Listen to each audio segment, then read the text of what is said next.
میرے محترم عزیزوں، ہر قوم کا ایک تہوار ہوتا ہے جس کو وہ مناتے ہیں۔ آپ ہندوؤں کی تہوار کو دیکھیں تو وہ ہولی اور دیوالی اور اس طرح دیگر تہواروں کو مناتے ہیں۔ عیسائی حضرات کرسمس ڈے کو مناتے ہیں، اور جو پارسی ہیں آگ کی پرستش کرنے والے، یہ لوگ نوروز اور مہرجان کے دن کو مناتے ہیں۔ تو ہر ایک قوم والے، ہر ایک دھرم والے، مذہب والے اپنے اپنے اعتبار سے وہ تہوار مناتے ہیں، لیکن ان کے تہوار یا تو قومیت کی طرف نشاندہی کرتے ہیں، جیسے کہ یہودی وہ مناتے ہیں تو قومیت کی طرف نشاندہی ہوتی ہے، یا اسی طریقے سے کسی ایک خاص انسان کی طرف اشارہ ہوتا ہے۔ اور جیسے کہ عیسائی عیسیٰ علیہ السلام کی کرسمس ڈے کو مناتے ہیں، ان کی پیدائش کے اعتبار سے اس عید کو ان کے ہاں وہ عید منائی جاتی ہے۔ اور بعض لوگ ان کا جو تہوار ہوتا ہے وہ وطنیت کے اعتبار سے، وطن پرستی کے اعتبار سے ہوتا ہے، جیسے کہ ہندو ہیں، یہ اپنے وطن کے اعتبار سے، وطنیت کے اعتبار سے یہ عید تہوار مناتے ہیں۔ لیکن اسلام اور مسلمان جو ہیں ہم بھی تہوار مناتے ہیں، سیلیبریٹ کرتے ہیں، تہوار مناتے ہیں، لیکن ہمارے اور ان کے درمیان بہت بڑا فرق ہے۔ میں نے عرض کیا کہ یا تو یہ فرد کو دیکھ کر عید مناتے ہیں، یا وطن کو دیکھ کر عید مناتے ہیں، یا اسی طریقے سے کسی ملک کا خاکہ و تصور ذہن میں جما کر عید مناتے ہیں، جیسے پارسی ہیں۔ لیکن اسلام اور اہل اسلام، مسلمان جو عید مناتے ہیں، ان کا جو تہوار ہوتا ہے اس میں بنیادی فرق یہ ہے کہ مسلمان عید مناتے ہیں اللہ کو یاد کر کے۔ میں آپ ابھی گھر سے آئے، آپ حضرات نے مختلف علماء سے یہ مسئلے سنے ہوں گے کہ جب عید کی نماز کے لیے گھر سے آئیں تو پڑھتے ہوئے آئیں اللہ اکبر لا الہ الا اللہ واللہ اکبر وللہ الحمد، یہ بتانے کے لیے کہ ہم جو تہوار اور عید مناتے ہیں اس میں اللہ کو یاد رکھتے ہیں، اللہ کی بڑائی کو ملحوظ نظر رکھتے ہیں۔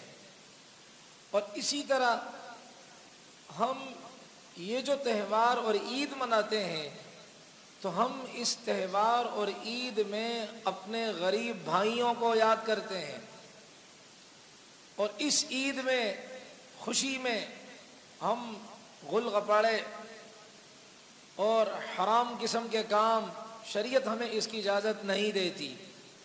شریعت تو یہ کہتی ہے کہ اللہ نے نعمتیں دی ہیں تو پہلے آؤ اللہ کی بارگاہ میں آؤ، جھکو اللہ تبارک و تعالیٰ کے سامنے، اگر عبادات اچھی کی ہیں اللہ کا شکر ادا کرو، اگر عبادت میں کمی آئی ہے تو اللہ سے معافی کی درخواست کریں کہ اللہ آپ ہمیں معاف فرما دیں، ہم سے غلطیاں کمی کوتاہیاں لازمی ہوئی ہیں۔ تو ہم تو یہ عید ہمیں بتاتی ہے کہ اللہ کو یاد رکھا کرو۔ تو اس لیے ہم گھر سے آتے ہیں اللہ اکبر پڑھتے ہوئے، گھروں کو جائیں گے انشاءاللہ یہی کام کریں گے، اللہ اکبر اللہ کی بڑائی کو بیان کریں گے۔ تو اس خاص عید کے موقع پر شریعت یہ بتاتی ہے کہ اس نعمتیں دینے والے اللہ کو مت بھولنا، اس خالق حقیقی کی نعمتوں کی ناقدری نہ کرنا، اس اللہ تبارک و تعالیٰ کو ہمیشہ یاد رکھنا۔ اور میرے محترم، عید آتی ہے ہمیں ایک اور میسج اور پیغام بھی دیتی ہے کہ آج آپ اپنی مرضی سے نہائے ہو، عمدہ لباس زیب تن کیا ہے اور بہترین پرفیوم یا خوشبو لگائی آپ نے، اپنی مرضی سے، اپنی قدرت سے، ظاہری اسباب کے کہہ رہا ہوں، آپ نے نہایا دھویا، کپڑے پہنے، خوشبو لگائی، عطریات کا استعمال کیا، آپ آئے۔ کل کو ایک دن ایسا آنا ہے کہ نہ اپنی مرضی سے کپڑے اتارو گے، نہ اپنی مرضی سے کفن پہنو گے، نہ اپنی مرضی سے خوشبو اور عطریات کا چھڑکاؤ کرو گے، تم بے دست و تم ہاتھ تو تمہارے ہوں گے لیکن آپ کا آپ کی قدرت نہیں ہوگی، آپ کا اختیار نہیں ہوگا۔ عید ہمیں اس بات کی طرف بھی ترغیب دیتی ہے کہ اس یوم آخرت کو ضرور یاد رکھیے گا۔ القبر صندوق العمل، عمل کے صندوق قبر کو ضرور یاد رکھیے گا۔ عید کی خوشی میں اتنے دیوانے مت بن جانا کہ اللہ کو بھول جاؤ، پوری رات پورا مہینہ تو روزے رکھے روزے رکھے روزے رکھے، عید کا چاند نظر آیا تو وہی اللہ کے دشمنوں والی کیفیت، اللہ کے دشمنوں کی آوازیں گھر گھر سے آ رہی ہیں۔ جس رات جس گھر میں چند گھنٹوں پہلے قرآن کی تلاوت ہو رہی تھی، آج اسی گھر سے شیطانی آوازیں آ رہی ہیں۔ عید یہ میسج تھوڑی دیتا ہے، عید یہ پیغام نہیں دیتا۔ عید تو پیغام دیتا ہے کہ بھائی اللہ کو مت بھولو۔ جیسے میں نے عرض کیا، ہمارے اور دوسروں کے تہوار میں فرق یہ ہے، ہم اللہ کو یاد رکھتے ہیں اور یاد رکھتے رہیں گے۔ یہ نہیں کہ میری مائیں بہنیں ننگے سر گھومنا شروع ہو جائیں، یہ نہیں کہ میرے بھائی نبی کی سنت کی ڈیزائننگ چہروں پر سجانا شروع کر دیں۔ جی آج میوں عید کا موقع ہے، عید کا موقع ہے، عید سیلیبریٹ ہو رہی ہے۔ ہمیں مذاق اڑانے کے لیے نبی علیہ الصلوۃ والسلام کی سنتیں ہی ملی ہیں بھائی، ہمیں مذاق اڑانے کے لیے شریعت کے احکام ہی ملے ہیں۔ اس لیے میرے محترم، جو انسان بے ادبی کرتا ہے یہ غمازی ہے اس بات کی، اور نشاندہی اس بات کی، یہ جاہل ہے۔ جو انسان بے ادبی کرتا ہے کسی شریعت کے مسئلے کی، یہ اس بات کی علامت اور نشانی ہے، یہ جاہل ہے۔ آپ حضرات نے دیکھا، بہت دکھے دل سے یہ بات بار بار، آج تو آپ یہ نام دے دیں، آج عید جو ہے وہ مسجد نبوی کے نام پر ہے۔ آج کی عید کا دن آپ منسوب کر لیں حرمت مسجد نبوی کے نام پر، حرمت غار ہرا کے نام پر، حرمت مدینہ کے نام پر، حرمت مکہ کے نام پر۔ میں نے عرض کیا، جو انسان بے ادبی کرتا ہے یہ اس بات کی غماز ہے کہ یہ انسان، یہ ٹولہ، یہ جماعت، یہ لیڈر، یہ رہنمائی کرنے والا، یہ جاہل ہے، جاہل مطلق ہے۔ آپ بھائیوں نے دیکھا ہوگا، سنا ہوگا کہ وہ غار، اس پر تو تفصیلی بات جمعے کو ہوگی اختلاف رائے اور ادب کے عنوان سے، وہ غار جہاں میرے آپ کے نبی، ہم سب کے نبی، سارے نبیوں کے سردار، خاتم الانبیاء، سید المرسلین، سید الاولین والآخرین، جناب محمد الرسول اللہ صلی اللہ علیہ وسلم اس غار ہرا میں آیا کرتے تھے، کائنات میں غور کیا کرتے تھے، کائنات خلق خدا میں غور کرتے تھے، اللہ کا قرب حاصل کرتے تھے، اللہ کی مخلوق کی ہدایت کی دعائیں مانگا کرتے تھے۔ اسی غار ہرا پر پہلی وحی اتری تھی، پاک نبی پر، پاک فرشتہ، پاک کلام، پاک اللہ کی طرف سے لے کر آیا، اقرأ بسم ربک الذی خلق۔ وہ پاک اللہ کی پہلی وحی جس غار ہرا پر اتری تھی، اسی پاک غار پر بعض بے حیا، بے غیرت، بے شرم ٹولے نے اپنی پارٹی کا گندا منحوس، وہاں انہوں نے جو ہے نا وہ باقاعدہ چوکنگ کی، یہ بتانے کے لیے کہ ہم نبی کے نہیں ہیں، ہم جاہل ہیں، ہمارا لیڈر جاہل ہے، ہم جاہل ہیں، ہمیں محمد کی بھی پرواہ نہیں ہے، جو ہمارا لیڈر کہے گا ہم وہ کریں گے۔ ظالموں، تم نے غار ہرا کا بھی خیال نہیں کیا۔ اتر کر ہرا سے جب سوئے قوم آیا اور ایک نسخہ کیمیا ساتھ لایا، ہماری ہدایت کا نسخہ محمد پاک لے کر آیا تھا، بدبختوں تم نے اس غار ہرا کو بھی نہیں چھوڑا، اپنی گندی منحوس خباثت والی سیاست کے نظر کر دیا۔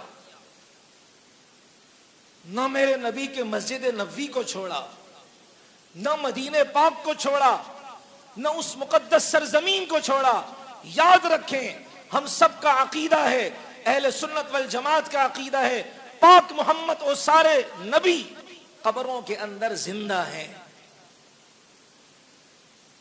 تو جس طرح نبی کے سامنے اونچی آواز سے کسی کو گالی دینا توہین رسالت ہے، اسی طرح نبی قبر میں موجود ہوں اور ان نبی علیہ الصلوۃ والسلام کے اس روزے کے سامنے گالی دینا توہین رسالت ہے۔ کلمہ پڑھے، وہ کلمہ پڑھے، نکاح ٹوٹ گیا ان کا۔ میرے محترم، تو یہ اللہ تبارک و تعالی، اللہ کی ذات کو یاد رکھنا ہے، اور اللہ کی ذات کو یاد اس وقت انسان رکھے گا جب محبوب کائنات صلی اللہ علیہ وسلم کے طریقوں پر چلے گا۔ آج کا دن نبی کے سینے کو، کلیجے کو جلانے والا دن نہیں ہے۔ آج کا دن نبی علیہ السلام کی روح مبارک کو تڑپانے والا نہیں ہے۔ آج کا دن تو رسول اللہ کے کلیجے کو ٹھنڈک پہنچانے والا دن ہے۔ بھائی، میں دور کا واقعہ نہیں، میں ایک ہمارے بزرگ ہیں علامہ انور شاہ کشمیری رحمۃ اللہ علیہ، علامہ انور شاہ کشمیری رحمۃ اللہ علیہ لاکھوں حدیثوں کے زبانی حافظ تھے۔ ان کے بارے میں آتا ہے کہ آخری زندگی میں انہوں نے اپنے طلبہ سے کہا، اس کا خلاصہ یہ ہے کہ نبی علیہ السلام کی ختم نبوت کا دفاع کرنا، اور آپ اور یہ بھی فرمایا جو انسان نبی کے ختم نبوت کے منکر سے نفرت جتنی کرے گا اتنی زیادہ قربت نبی علیہ السلام کے ساتھ اس کو حاصل ہوگی، جتنا زیادہ نبی کے دشمنوں سے نفرت کرے گا اتنا نبی کی قربت اس کو حاصل ہوگی، نبی کا روحانی فیض اسے ملے گا۔ چھوٹا انسان نہیں تھا، عرب کے علماء، عجم کے علماء، کیا یہاں کے کیا وہاں کے سارے علماء اس انسان کی علمیت کے قائل تھے کہ واقعی ہندوستان کی سرزمین نے کسی بڑے انسان کو جنم دیا ہے، یعنی وہاں پیدا ہوا ہے وہ امام المحدثین سید انور شاہ کشمیری رحمۃ اللہ علیہ، انہوں نے یہ بات فرمائی۔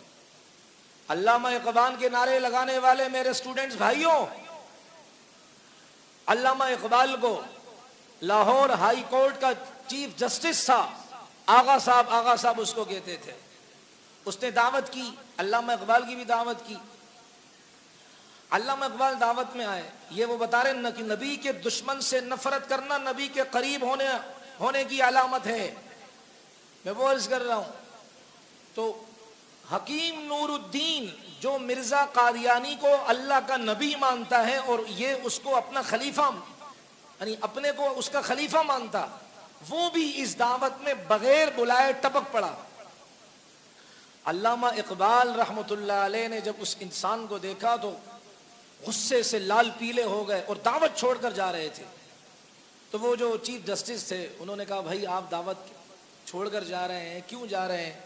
فرمایا، جس دعوت میں نبی کا دشمن موجود ہو میں کیسے اس کے ساتھ بیٹھ سکتا ہوں؟ تمہارے تو صفوں کے اندر قادیانی گھسے ہوئے ہیں، تمہاری صفوں میں قادیانی گھس کر مسجد نبوی کے اندر آ کر میرے نبی علیہ الصلوۃ والسلام کے سینے کو جلاتے ہیں، تم پھر بھی ان کی صفائیاں پیش کرتے ہو۔ علامہ اقبال کے فلسفے جھاڑنے والوں، ان سے سبق حاصل کرو۔ علامہ اقبال رحمۃ اللہ نے فرمایا، میں کیسے ایسی دعوت میں شرکت کر سکتا ہوں جس میں میرے محمد علیہ الصلوۃ والسلام کی ختم نبوت کا منکر اور نبی کا دشمن موجود ہو؟ علامہ ایسی دعوت کو قبول نہیں کرتا۔ اب جب شور مچا، حکیم نور الدین بدبخت ملعون بھاگا وہاں سے، وہ تو چلا گیا۔ اب اس چیف جسٹس نے اس کو روکا، علامہ اقبال رحمۃ اللہ علیہ کو، وہ کہا، جی حضرت میں نے نہیں بلایا تھا، یہ بن بلائے آیا ہے، میں کیوں ایسے انسان کو بلاؤں، مجھے معاف کر دیجئے، غلطی ہو گئی۔ تب علامہ اقبال رحمۃ اللہ علیہ اس دعوت میں بیٹھے۔ آج میرا نوجوان صفائیاں پیش کر رہا ہے، سارے پروف موجود ہیں، اس میں قادیانی موجود تھے۔ اس لیے میرے محترم، عید کا دن یہ پیغام دیتا ہے، جس طرح نبی سے محبت کرنا ایمان کا تقاضا ہے، نبی کے دشمنوں سے نفرت کرنا ایمان کا تقاضا ہے، اور نبی علیہ الصلوۃ والسلام کے ختم نبوت کے لیے کچھ بھی ہو ہم اپنا سب کچھ قربان کر سکتے ہیں۔ مولانا تاج محمود صاحب ایک تو سندھ والے تھے، وہ امروٹ کے تھے، ایک ہیں فیصل آباد کے، وہاں ایک کچہری بازار ہے، وہاں کی مسجد کے امام تھے، بڑا زبردست انسان گزرا ہے، مولانا تاج محمود صاحب رحمۃ اللہ علیہ۔ اس زمانے میں حکومت قادیانی غنڈوں کی سرپرستی کر رہی تھی، تو مولانا تاج محمود صاحب رحمۃ اللہ علیہ، آپ کو پتہ ہے قادیانی کون ہے نا؟ نبی کی نبوت کا انکار کرنے والے، ختم نبوت کا انکار کرنے والے، ان کو قادیانی کہا جاتا ہے۔ تو علامہ تاج محمود صاحب رحمۃ اللہ علیہ لوگوں کو بتا رہے تھے کہ فتنہ کتنا خطرناک، اس کی سنگینی سی بتا رہے، ان کی سنگینی سے واقفیت کروا رہے تھے، لوگوں کو بتا رہے تھے۔ ایک خاتون سیڑھیوں پر بیٹھ کر مولانا کا بیان سن رہی تھی۔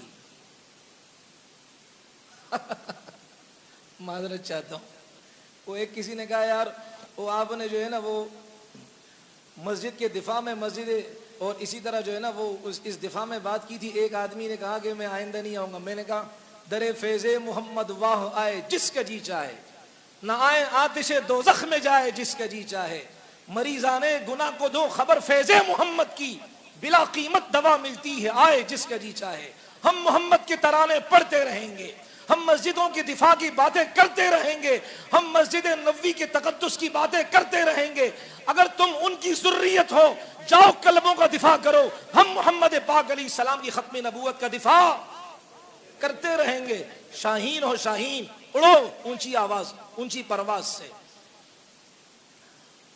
تو وہ بات بیچ میں آ گئی، تو وہ خاتون سن رہی تھی۔ اس خاتون نے اپنا وہ مجمع کو چیرتے ہوئے آئی اور اپنا بچہ، گود کا بچہ پیش کیا، یوں اچھالا، حضرت کو دیا۔ یہ صحابہ کے زمانے کا واقعہ نہیں ہے، اس زمانے کا واقعہ ہے۔ یوں اچھال کر دیا۔ حضرت نے فرمایا یہ کیا؟ کہا میرے پاس اور کوئی سرمایہ نہیں، یہ میرا بیٹا سرمایہ ہے، اسے میں محمد الرسول اللہ کے نام پر قربان کرنے کے لیے لائی ہوں، اور میرے پاس کچھ بھی نہیں، خاوند نہیں ہے، کچھ بھی نہیں ہے، یہ میرا جگر کا ٹکڑا ہے، محمد سے قیمتی تھوڑی ہے، یہ میں تمہیں دینے آئی ہوں۔ اگر کوئی قادیانیوں کی حمایت میں آپ پر گولی چلائے، میرے بچے کو آگے کرنا۔ اس نے اس صحابیہ کی یاد دلا دی جب وہ بھی بچے کو لے کر آئی، اے محمد صلی اللہ علیہ وسلم، ننھا مجاہد لے کر آئی ہوں۔ کہا آپ علیہ الصلوۃ والسلام نے فرمایا یہ کیا کرے گا، یہ تو لڑ نہیں سکتا۔ رسول اللہ سے عرض کیا، اے اللہ کے رسول، کوئی دشمن تیر کا وار کرے، آپ میرے بچے کو ڈھال کی صورت میں آگے کر دینا، کوئی تلوار کی نوک سے وار کرنے لگے، آپ میرے بچے کو آگے کر دینا۔ میں اپنے بچے کے جسم کے ٹکڑے برداشت کر سکتی ہوں، لیکن آپ کے چہرے پر آنچ نہیں آنے دوں گی۔ میرے بھائی، یہ عید پیغام دیتا ہے، ذات قربان ہوتی ہے ہو، عزت خاک میں ملتی ہے ہو، اول تو نہیں ہوگی انشاءاللہ، عزت قربان ہوتی ہے ہو، گھر بار قربان ہوتا ہے ہو، لیکن محمد کی شان قربان نہ ہونے دینا۔ تو اس خاتون نے حضرت کو دیا، سارا مجمع رونے لگا، رو رہا ہے کہ اس خاتون کے ایسے جذبات ہیں۔ پھر وہ واپس جا رہی تھی بچہ دے کر حضرت کی خدمت میں، حضرت نے رندھی ہوئی آواز سے فرمایا کہ اس خاتون کو بلاؤ، یہ خاتون کو میرے پاس لے کر آؤ۔ خاتون واپس پلٹی، ان کے پاس آئی، فرمایا بچہ لے لو، سب سے پہلے قادیانیوں کے نبی کے ختم نبوت کے منکروں کی طرف سے اگر گولی چلے گی، سب سے پہلے گولی میں کھاؤں گا، اس کے بعد یہ میرا بیٹا طارق محمود ہے، یہ گولی کھائے گا، اس کے بعد یہ مجمع جو کراؤڈ موجود ہے یہ گولی کھائے گا، اس کے بعد اگر کیا ہے ساری کی ساری لاشیں کیا ہے، سارے کے سارے بھائی ہمارے شہید ہو جائیں، اس کے بعد پھر آپ اپنے بچے کو پیش کرنا، اماں بچے کو لے جا، اب ہم زندہ ہیں۔ یہی 53 کی تحریک چلی تو ایک وہ باقاعدہ گلی کوچوں سے رسول اللہ کی ختم نبوت کے شاہین اور مجاہد اور دفاع کرنے والے نکل رہے تھے۔ 80 سال کا بوڑھا 5 سال کے بچے کو لے کر اپنے کندھوں پہ اٹھا کر لے کر جا رہا ہے، اور بچے کو اس نے سکھایا تھا پریکٹس میں۔ ہمارے ہاں تو گانے سکھاتے ہیں، خوش ہوتے ہیں، واہ بھائی میرا بچہ کیا ہوا جی، میراثی بن گیا، کھوتیا فخر کرتے ہوں میرا بچہ میراثی بن گیا، ڈم جوڑ شو، میراثی بن گیا، فلاں بن گیا۔ اور اس آدمی نے اپنے بچے کو سکھایا کیا تاج و تخت ختم نبوت، وہ کہتا زندہ آباد، تاج و تخت ختم نبوت، وہ بچہ کہتا زندہ آباد۔ بچے کو اٹھایا کندھوں پر، بچے کو لے کر جا رہے ہیں، اور آگے کیا ہے، یہ بدبخت ان کی حمایت کے فورسز وغیرہ کھڑی تھی، تو اس آدمی نے نبی علیہ السلام کی محبت سے سرشار ہو کر کہا تاج و تخت ختم نبوت۔ بچے نے ہاتھ اٹھائے، زندہ آباد۔ گولی آئی شائیں شائیں کرتے ہوئے اس بزرگ 80 سالہ بزرگ کے سینے کو چھید کرتے ہوئے پار کر گئی۔ دوسری گولی آئی اس بچے کے سینے کے اندر سے پار ہو کر گزر گئی، اور یہ بتا دیا جب بھی حضور کی ختم نبوت کا کہ دفاع کا معاملہ آئے گا، 80 سال کا خمیدہ کمر، جھکی ہوئی کمر والا بوڑھا، وہ بھی نبی کے دفاع میں نکلے گا، اور رسول اللہ کے دفاع میں 5 سال کا بچہ بھی نکلے گا۔ میرے محترم، آج اپنے نوجوانوں سے اپیل ہے، آج آپ بھی نیت کریں، ہم نبی علیہ الصلوۃ والسلام کی محبت میں کبھی داڑھی نہیں کاٹیں گے۔ ارے بھائی کچھ ٹیکس لگ رہا ہے، اونچی آواز سے بولو، آج تو ویسے ہی روزہ نہیں ہے ظالموں، ہاتھ ہی نہیں اٹھا رہے، لگتے بیویوں نے لگتا ہے کوئی خنجر منجر تیز کیے ہوئے۔ کچھ بھی ہو جائے، سارا جہاں ناراض ہو پرواہ نہ چاہیے، مد نظر تو مرضی جانان چاہیے، بس ایک نظر سے دیکھ کر تو کر یہ فیصلہ، کیا کیا تو کرنا چاہیے، کیا کیا نہ چاہیے۔ اللہ تبارک و تعالی مجھے آپ کو اس عید کو نبی علیہ الصلوۃ والسلام کی روح کو خوش کرنے والی عید بنا دے۔ ہم ایسا عمل دکھائیں جس عمل، ہاں ہمیں غلامی قبول ہے، ہم غلام ہیں، ایسی غلامی قبول ہے جس میں عزت ہو، ایسی غلامی قبول ہو جس میں عظمت ہو، ایسی غلامی قبول ہے جس میں دلی سکون ملے، ایسی غلامی 100 دفعہ قبول ہے جس کی برکت سے اللہ تعالیٰ اپنا دیدار عطا فرمائیں گے۔ ایسی غلامی محمد پاک کی غلامی اس سے مراد ہے، ایسی غلامی 1000 دفعہ ہمیں قبول ہے جس سے میرے نبی علیہ الصلوۃ والسلام کے مبارک ہاتھوں سے حوض کوثر کا پانی اور جام اللہ ہمیں عطا فرمائیں گے۔ ہمارے ہونٹ نبی علیہ الصلوۃ والسلام کے ریشم جیسے نرم و نازک ہاتھوں کے بوسے لے لے کر انشاءاللہ حوض کوثر کا پانی پئیں گے۔ لیکن اس کے لیے شرط کیا ہے؟ اس دنیا کی زندگی میں تھوڑا مجاہدہ آئے گا، برداشت کرنا، پریشر آئے گا، برداشت کرنا، یاران مجلس کی طرف سے آئے گا، احباب کی طرف سے آئے گا، اور اسی طرح رشتہ داروں کی طرف سے آئے گا، اپنے بھائیوں کی طرف سے آئے گا، کوئی مسئلہ نہیں۔ آپ اپنے دل کو، میں اپنے دل کو غم پروف بنا لوں، واٹر پروف گھڑی ہوتی، پانی اندر نہیں آتا، دل کو غم پروف بنا لیں، لوگ کچھ بھی کہیں، دل کے اندر رسول اللہ کی محبت موجود ہے۔ یا لائمی کف الملام عن الذی اضناہ طول سقامہ وشقائہ عدل العوادل حول قلب التائہ وهو الاحبتی منہ فی سودائہ۔ اے ملامت کرنے والوں، ملامت کرتے رہو، میرے سینے کے نہاں خانوں کے اندر، میرے دل کے اندر پاک محمد کی محبت رچی بسی ہوئی ہے۔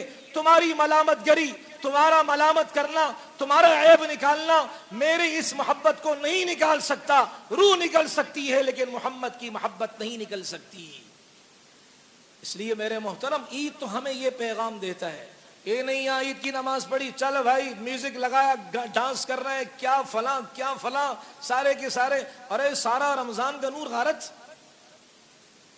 رمضان کا مہینہ اصلاح کا ہے اور اپنے اعمال کی اصلاح کا ہے، اور یہ جو عید کا پہلا دن ہے یہ عملی تجربے کا ہے کہ جتنی اصلاح کری اب یہ میدان کے اندر اس کو لاؤ، جتنے آپ نے اعمال کیے اب اس اعمال کی برکات کو ظاہر کرو، اس اعمال کے فوائد اور ثمرات کو ظاہر کرو، اب لوگوں کے سامنے واضح کر کے بتاؤ ہم قرآن والے ہیں، بھگوان والے نہیں ہیں۔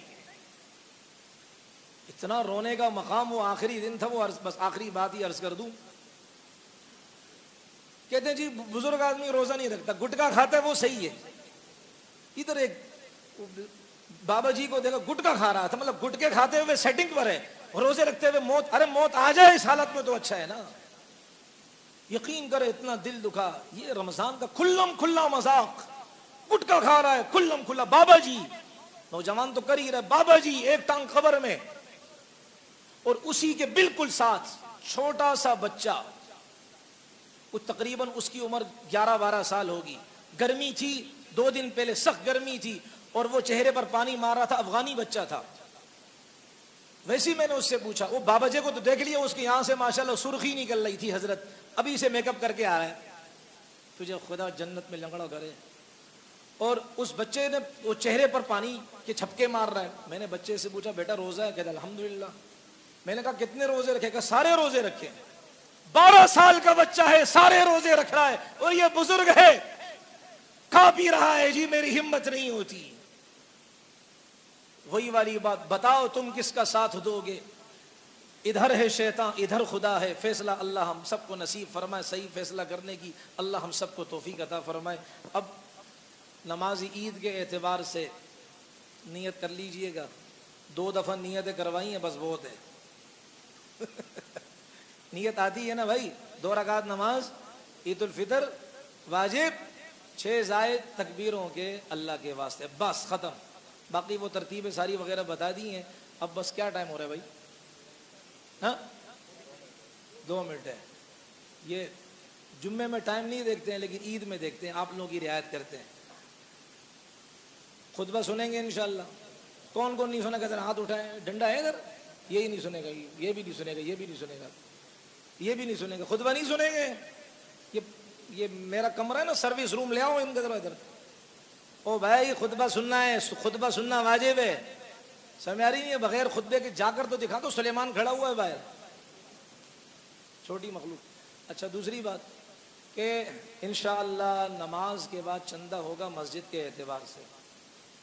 آپ بھائیوں سے گزارش ہے دل کھول کر مسجد کے ساتھ تعاون فرمائیں۔ یہ ہمارے علاقے کی مسجد ہے، اور دیگر جتنی بھی دین کے خیر کے کام ہیں ان سب کے ساتھ ضرور تعاون کرتے ہوئے ہم اپنی زندگی کے تسلسل کو رواں دواں کریں۔ تو انشاءاللہ باہر ساتھی کھڑے ہوں گے، آپ بھائیوں سے درخواست ہے مسجد کے اعتبار سے چندہ ہوگا، تمام بھائی ان کے ساتھ تعاون کرتے ہوئے جائیں۔ اللہ ہم سب کو عمل کی توفیق عطا فرمائے۔ کھڑے ہو جاؤ جی۔